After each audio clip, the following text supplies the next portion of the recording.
I dropped out of university 2 years ago, and that's probably the best decision I ever made in my life. But there is something that I wish I knew before I left school, and that is that when you leave school or university, there's 3 things that you need to replace.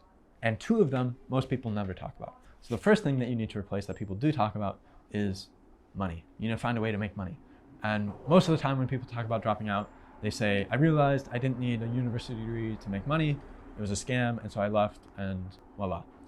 I don't even want to spend time talking about this because it's so well documented that it's absolutely, if you think you need a university degree to make money today in 2023, you're just delusional and you're clearly not paying attention, because there's so many skills you can learn for free that are in super high demand. Copywriting, video editing, coding, design. All of those are things you can learn for literally $0. And I'm saying this because I know I dropped out of university with a $500 camera and some very basic videography skills.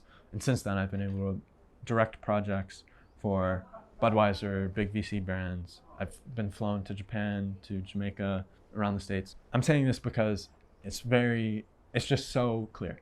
You don't need a university degree to make money. That's not a unique thing to say anymore. It's not controversial, I don't think. That's the first section. You need to replace your income if you leave university. You need to find a way to make money. I don't want to talk about that. I feel like it's relatively well documented. Find a skill, work for free, work for cheap, and then just gradually go up until you can charge the amount of money that you want to charge. Now, the second and the third categories are what I think is actually important to talk about because people don't, and that is community and personal development. And so when I dropped out of university, for the first year or so, I was just heads down, working, trying to make money, trying to not be a broke college bum dropout. And so, yeah, I was just working all the time. And I was really depressed. Like, I was progressing in my career. I was taking on bigger projects. I was actually starting to make money, but I was just so miserable. And the reason is because we are social monkeys. We don't work well as a species if we don't have people around us. And for most of my life, pretty much all of my life until I left school, I was surrounded by people every day. Even if you're not extroverted, you see people in the dining hall, you say hi, you have lunch with people, you work on a class project, you see people in the dorms, you have a roommate. You're just always surrounded by people, and that's great. It's healthy. Schools are designed, I think, aside from education, the biggest role of a school is to give you a social life. It's designed so that it's easy for you to make friends, and as soon as you leave that environment, you can't ignore it. It's a similar thing like when I left high school. I was a massive athlete in high school, 3-sport varsity, and then I left and I wasn't playing organized sports, and I became super unhealthy because my whole life in high school, I had just taken fitness for granted. I would just show up to practice, and that's all I did for fitness. And then when I left school, fitness became something that I had to actively pursue and actively think about when I never had for the rest of my life. And so that was a habit I had to build up in university. And then similarly, when you leave university, you need to build up the skill of making friends because you've had it easy your whole life because you're always surrounded by people. And so, yeah, that was a big realization. Like it wasn't depressed, but I just had a moment like, this is just not fun. I want people around me. I want to find people with similar goals. I want to talk about philosophy and business and all the interests that I had. I wanted to find common people. So I had to actively pursue that.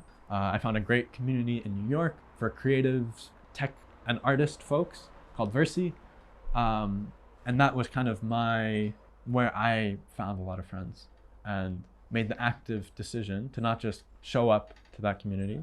It was like a co-working space, but to show up to the events, and to not just show up to the events, but if there was a morning thing, I would go and I'd make pancakes. I'd go early to make pancakes, and I'd offer to help people with their video stuff for free. And doing the things, it's like a whole new skill set I had to learn and foster. Is contributing to a community and what it means to be a part of something like that in a meaningful way.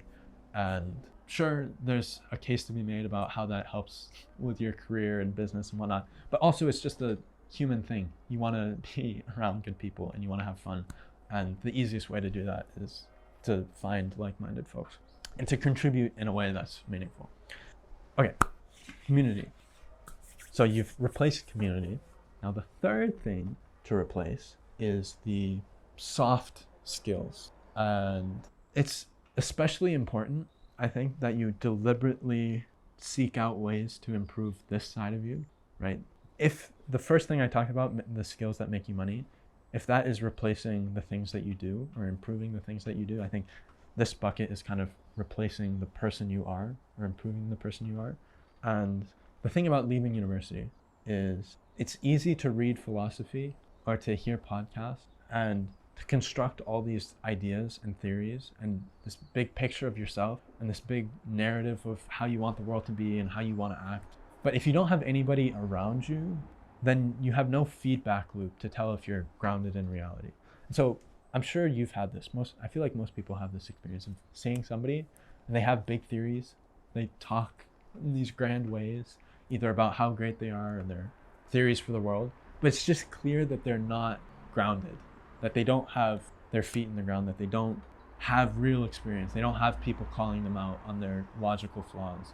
And I think you need to find people. One, you need to consume wisdom in some form, whether that's talking to somebody who's wise and farther ahead. So if you can't do that, next best thing is reading or listening. And so one, you need to consume wisdom. And then two, you need to get feedback. You need to talk to people. You need to, weigh your ideas, clash, debate a little bit, get harsh criticism from your friends. And I think if you don't actively pursue that, my fear, at least in not actively pursuing that, is to end up being one of those people who's just not grounded in reality, who has all these ideas and no foundation to stand on, and who's just built a castle in the clouds of delusion. And that is scary. That, I think, is the biggest fear for me of going this alternative education path and alternative employment path of not having kind of a rigid structure to guide you, is you have to find a way to ground yourself in real feedback. And with your skills in business, that's the market is the feedback. If people aren't paying you, that means you're not good enough. You're missing some sort of skill. But in terms of these philosophies and these ideas and the way you live your life, you need to actively seek out that feedback, because nobody's going to tell you that you're being an asshole. Nobody's going to tell you that your emotions are not being managed well and it's hurting the people around you. You're lucky if somebody calls you out on that, but most of the time it won't. It will have to be from you noticing that in yourself and seeking out that criticism from others. So anyways, those are things I wish I knew before I dropped out.